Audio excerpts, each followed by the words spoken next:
Écoutez, crescendo pour moi, c'est la croissance. Alors on peut y mettre beaucoup de choses dans la croissance, mais la croissance c'est quelque chose qui en général peut partir déjà de notions d'innovation, je dirais de performance. Alors j'ai cru comprendre qu'en effet l'aspect positif des choses vous était important. Et oui, crescendo pour moi ça a un côté très positif et plutôt porteur de valeur.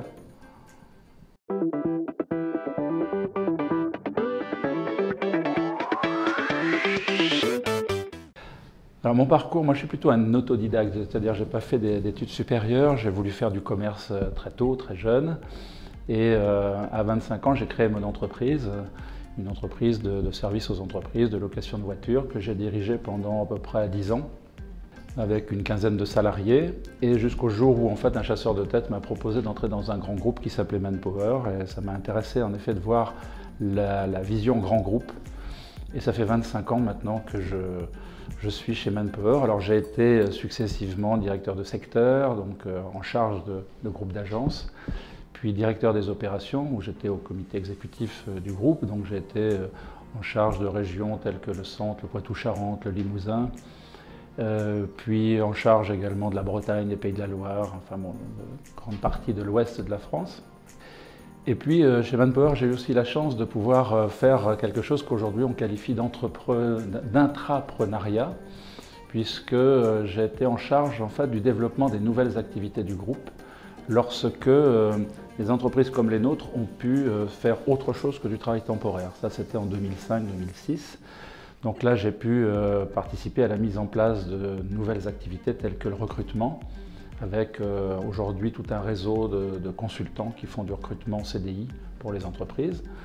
Et puis également la mise en place, la création d'une filiale qui s'appelait Manpower Égalité des chances, et dont l'activité était d'être un opérateur privé de placement, c'est-à-dire qu'une entreprise qui répondait à des appels d'offres publics pour accompagner des demandeurs d'emploi en lieu et place de Pôle emploi. Donc là, on a accompagné, par exemple, en 2009-2012, plus de 50 000 demandeurs d'emploi sur 91 villes de France. Je suis reparti ensuite dans le réseau, toujours sur le Grand Ouest, à Nantes. Et puis, depuis 2012, je suis en charge d'une fondation qui a été créée, j'ai participé à sa création en 2009, qui est une fondation d'entreprise qui s'appelle la Fondation Manpower Group pour l'emploi, qui a 3 axes, je pourrais en parler plus avant, mais enfin il y a 3 axes en fait, de travail qui sont l'accès à l'emploi des jeunes, en particulier ceux qui sont les plus fragiles, les plus éloignés de l'emploi, la lutte contre l'échec scolaire, et puis récemment on a lancé un 3e axe qui est celui de l'entrepreneuriat, avec on va dire un focus sur l'entrepreneuriat des jeunes femmes. Par ailleurs, je suis aussi en charge de la RSE du groupe Manpower. Et puis depuis 2014, on a également créé une autre fondation qui a été créée par notre président qui est Alain Roumillac, qui est une fondation qui est sous l'égide de la fondation FACE. FACE, c'est la fondation Agir contre l'exclusion, qui est une grande fondation reconnue d'utilité publique, dont le président est Gérard Mestralet. Donc Alain Roumillac en est le vice-président. Et cette fondation est assez différente de la première, puisque si la première a comme mode d'action de soutenir des associations qui sont spécialisées dans des domaines que je viens de citer, la Fondation Agissons pour l'emploi agit directement. C'est-à-dire que là, on a mis dans cette fondation des collaborateurs en mécénat de compétences qui agissent directement sur le thème de cette fondation. Oui, alors là, en fait, cette fondation, elle est née au sein d'une de nos filiales, qui d'ailleurs à l'époque où ça a démarré n'était pas notre filiale, puisqu'on l'a racheté il y a à peu près 5 ans et l'action venait de démarrer déjà chez eux. Ça a démarré en Bretagne, ça s'appelait Penbrez, PEN pour Pacte Emploi Numérique, Bretagne. Et c'était parti d'un constat, c'était que cette société qui s'appelle donc Proservia, qui est une entreprise du secteur numérique, avait d'énormes difficultés à faire face à son développement qui allait, alors je vais vous le dire pour vous faire plaisir, crescendo, puisqu'elle recrutait énormément de monde chaque année et elle avait énormément de mal à trouver des développeurs, enfin, des gens qui étaient qualifiés dans son domaine.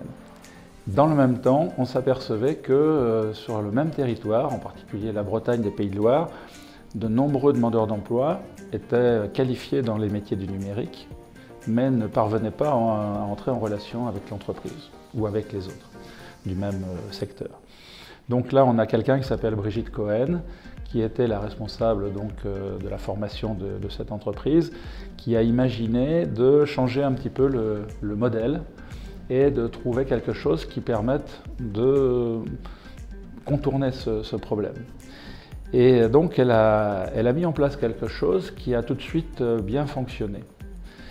Alors le quelque chose en question, on l'a trouvé dans le paquet cadeau en fait quand on a repris Proservia, et Alain Roumillac, donc notre président, a tout de suite dit que c'était quelque chose qui avait vocation à ne pas servir que à notre filiale et que ça avait vocation à être pourquoi pas une action d'intérêt général qu'on aurait pu mettre à la disposition du plus grand nombre, y compris des entreprises concurrentes à la limite, parce que ça avait un réel intérêt. Alors pourquoi ça avait un réel intérêt? C'est qu'il est parti d'abord du constat que le développement du secteur numérique était stratégique pour le pays et que ça avait aussi des effets induits qui sortaient de la seule sphère du numérique, mais qu'également le principe qui avait été mis en place bénéficiait à des demandeurs d'emploi de longue durée et qu'on avait un rôle à jouer dans ce domaine pour sortir ces gens de leur situation.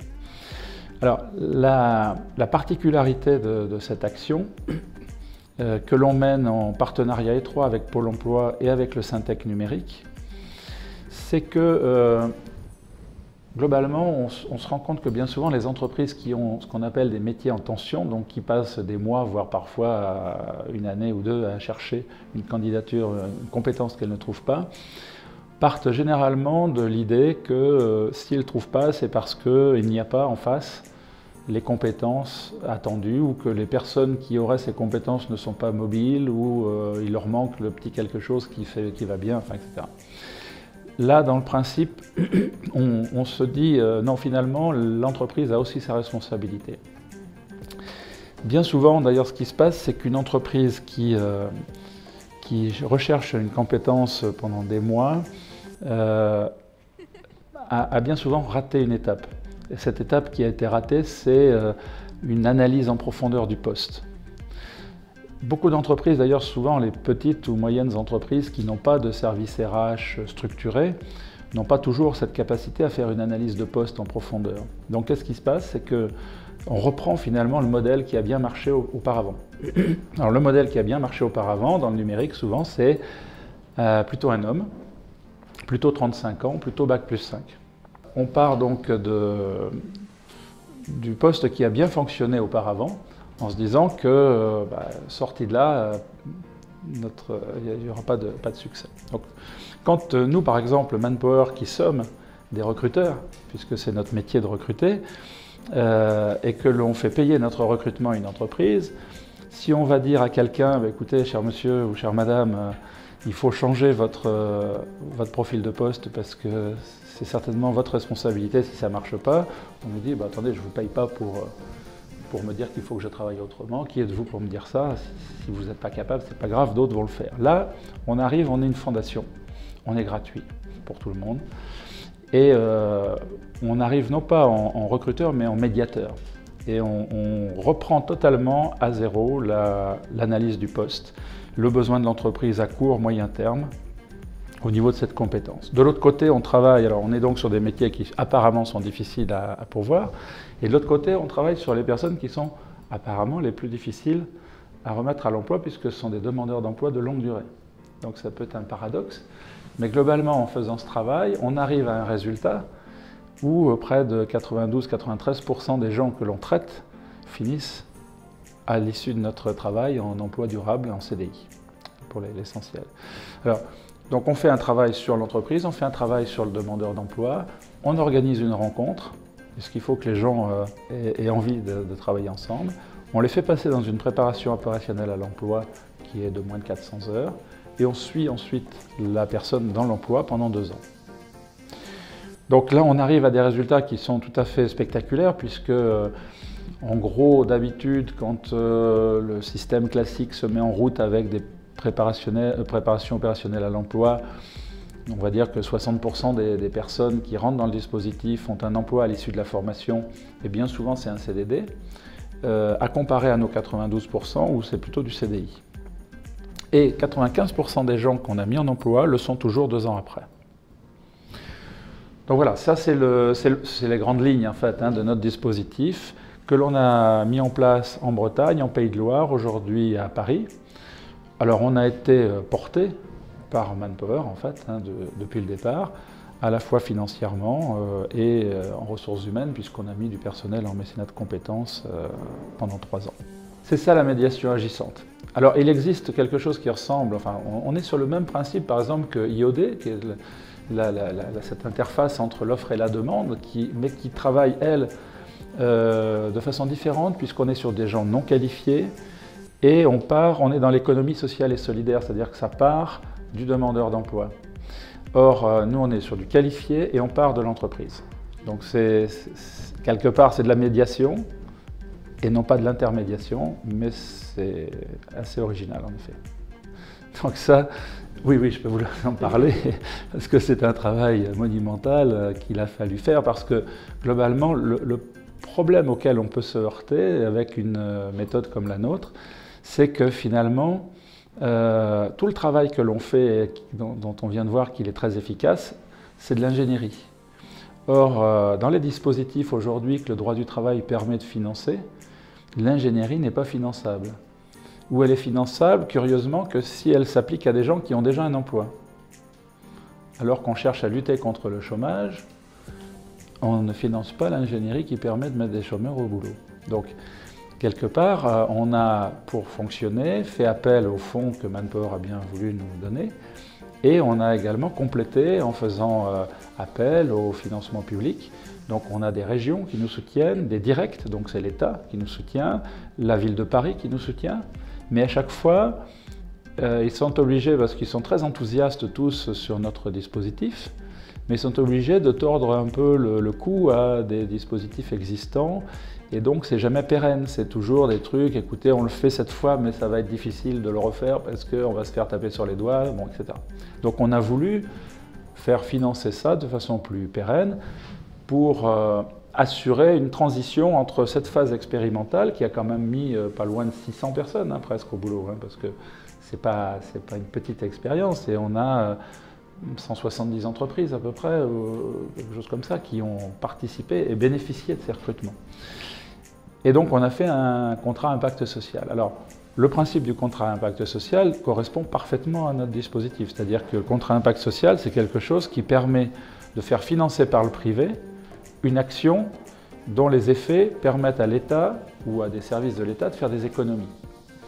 On sait que quand un demandeur d'emploi de longue durée retrouve un emploi pérenne, on fait une économie extrêmement importante sur à la fois tout ce qui permet de l'indemniser et également en lui permettant à nouveau de contribuer sous forme de charges, de paiement de charges, etc., de la TVA, tout ce qui consomme plus à l'État. Donc on a beaucoup travaillé sur notre CIS, et je vais faire court en vous disant le résultat final, puisque là on a eu le fin mot de l'histoire, qui est assez extraordinaire, mais on prend ça avec toujours un esprit très positif. C'est qu'il y a 5 critères qui font qu'un CIS, qu'un dispositif peut être éligible au CIS. Et le message qui nous a été envoyé, c'est noir sur blanc que les 5 critères sont parfaitement, on répond parfaitement aux 5 critères, en totalité. Mais que, compte tenu de l'excellence des résultats que l'on obtient, le dispositif ne présente pas assez de risques pour les investisseurs. Oui, ça paraît bizarre. Et que, comme ce n'est pas assez risqué, je suppose que l'État serait susceptible d'avoir toutes les chances de devoir rembourser les investissements pratiquement à coup sûr. C'est comme ça que j'ai la lecture que j'en ai faite moi, peut-être un mauvais esprit. Mais enfin bon, en tout cas, le résultat c'est que le CIS, on n'y a pas droit. Mais ce n'est pas grave, on va continuer à faire avancer notre dossier. Des grands groupes sont très intéressés par ce dispositif, des groupes comme Orange, qui ont des gros besoins et trouvent que ce dispositif répond parfaitement à leurs attentes, d'autant plus que, par exemple, un groupe comme celui-ci, comme Orange, veut féminiser ces recrutements, puisque ce sont des métiers dans l'informatique qui, curieusement, sont aujourd'hui très préemptés par les hommes, alors que les femmes ont les mêmes capacités à remplir ces postes. Et on a pu faire la démonstration que, par exemple, pour Orange, on a fait 88 recrutements au travers de la médiation active, dont 74 femmes. Ah ben moi j'ai une vision très positive du mécénat, c'est-à-dire que, surtout si je regarde un peu avec ma casquette RSE, c'est-à-dire qu'aujourd'hui, la responsabilité sociétale d'une entreprise, ce n'est pas ou ce n'est plus un peu la danseuse du président ou du marketing ou quelque chose qui vient pour représenter la mariée un peu plus belle. C'est vraiment quelque chose qui doit être au cœur de la stratégie de l'entreprise. C'est-à-dire que globalement, c'est faire son métier autrement, en prenant en compte, je dirais un petit peu tout l'écosystème et toutes les évolutions de la société, les contributions qu'on peut apporter à la société. Donc le mécénat de compétences en particulier, ou le mécénat en général, mais le mécénat de compétences, nous importe beaucoup. Ce qui est d'ailleurs, curieusement, a été à l'origine même de la création de notre fondation. Juste pour reprendre un peu l'histoire, en 2007, nous avions, nous, une nouvelle présidente au niveau du groupe Manpower qui est arrivée chez nous sans connaître finalement notre monde à nous, qui est en fait un monde basé autour des ressources humaines. Et je lui ai expliqué à l'époque que nos collaborateurs sur le terrain sont des gens qui sont extrêmement soucieux je dirais, de l'impact qu'ils ont sur les personnes qui viennent demander du travail dans nos agences. C'est-à-dire que nous sommes une entreprise de service aux entreprises. Et souvent, les demandeurs d'emploi considèrent qu'on est un peu un pôle emploi privé. Or, ils se trompent évidemment, puisque nous avons une demande d'une entreprise et nous devons trouver tout de suite la compétence qui correspond. Donc on dit beaucoup, très souvent on dit non, parce que les personnes ne correspondent pas aux besoins exprimés. Et donc moi je savais que nos collaborateurs s'engageaient énormément, spontanément, pour faire des simulations d'entretien, des techniques de recherche d'emploi, enfin toutes sortes de choses dans des associations locales. Et on a créé la fondation en se disant il faut absolument que notre entreprise soit aux côtés de ses salariés dans cet engagement et qu'on montre qu'on est capable aussi de partager ce souci. Donc pour nous, le mécénat a une vocation à se développer énormément, à la fois, bien sûr, des aspects financiers ou mécénat de moyens divers, mais essentiellement pour nous en mécénat de compétences. C'est de plus quelque chose qui a des effets extrêmement positifs sur les salariés, c'est-à-dire qu'aujourd'hui, et surtout la jeune génération qui arrive, a besoin de donner un sens à ce qu'il fait dans une entreprise. Or, avec le mécénat, on arrive à donner une respiration un petit peu à nos salariés qui se rendent compte que finalement ce qu'ils apprennent ou ce qu'ils mettent en œuvre dans l'entreprise peut avoir aussi une utilité à l'extérieur. Et moi je me rends compte que les gens qui s'impliquent en mécénat de compétences sont des gens qui sont encore plus impliqués au niveau de l'entreprise et donc tout le monde en bénéficie.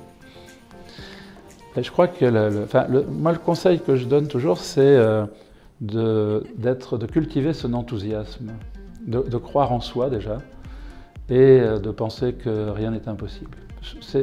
Moi, j'ai toujours eu cette vision des choses, d'abord d'être totalement optimiste, c'est-à-dire que on peut avoir des échecs, mais les échecs sont porteurs de choses extrêmement positives. C'est-à-dire, on a malheureusement en France une vision de l'échec qui n'est pas la bonne. L'échec, ça veut dire déjà qu'on a essayé quelque chose. Donc moi, j'ai le plus grand respect pour les gens qui ont tenté, même s'ils se sont cassés la figure, parce que ce sont des gens sur lesquels on peut s'appuyer, ils veulent aller de l'avant. Et vraiment, c'est très simple comme conseil, mais c'est pour moi fondamental.